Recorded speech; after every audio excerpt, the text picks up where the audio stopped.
All right, so I've got this text in here. I think I'm going to like indent it into the surface of his face so that it semi-surrounds this decal in the middle. So let's take a look at that. Let's select that text and let's see. Let's get a side view here. Let's rotate it on X that way, about like so. Let's grab this on, hit enter. Grab this on Z. So I push G and Z, and I'm just moving it up a bit. Something like that. And if I'm looking at it from a straight on side view, it is going into the surface a little bit. So that's cool.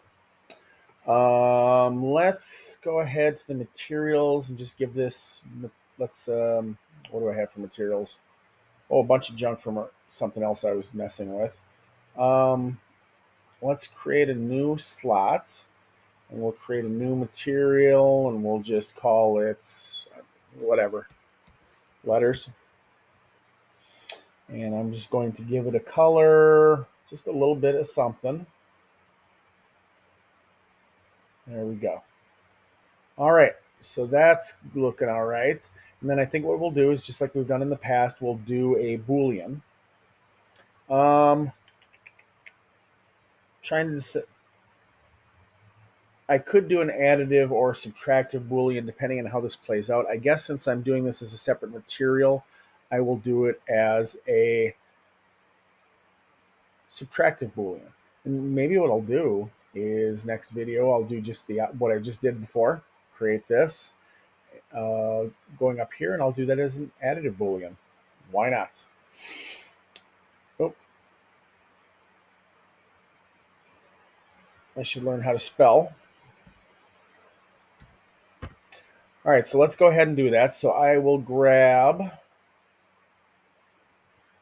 a hold of my cylinder, my case. I will go to my modifiers. I will add a Boolean, and I will select text.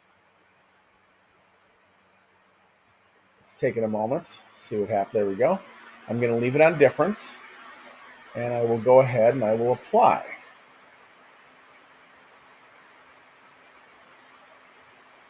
All right, and then if we take these letters and hide them, you can see that there's an indentation left where they were. And then the only other thing that might be an issue, and we can come back to that, is if I need to bump these down in size by using the push-pull tool that I did on a previous video, to account for the fact that this is going to print out separately, and then this would be something that's pressed into it. So that's something I'll think about, and maybe I'll do more with down the line.